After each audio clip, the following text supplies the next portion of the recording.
So first eliminate అయ్యారు, ఈ రోజు జరిగింది ఎలిమినేషన్. సో జాను ఎలిమినేట్ అయింది. ఎవరు ఎక్స్పెక్ట్ చేయలేదు అసలు Janu mentor and contestant eliminate అవుతారని.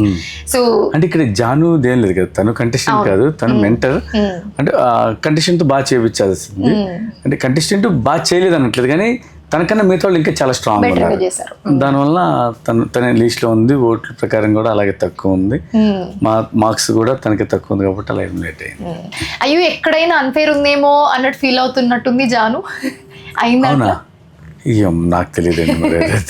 సో బేసిక్ గా చాలా ఓంకార్ గారి షోలో చాలా క్లియర్ గా ఉంటారు. ఎవరైనా కొంచెం అటు ఇటు కన్సర్న్ చూపించినా కూడా చాలా కరెక్ట్ గా చెప్పాలి అని చెప్తారు ఓంకార్. చాలా షోస్ లో చూసాం మేము. ఇంతకు ముందు సీజన్ లో కూడా ఎవరైనా కొంచెం అటు ఇటు ఉన్నా కూడా లేదు, you should do this, you should do that అని కరెక్ట్ గా చెప్తారు. సో ఎలా అనిపించింది ఈ ఎలిమినేషన్? లైక్ మాకు జరిగింది కూడా ఫస్ట్ ఎలిమినేషన్.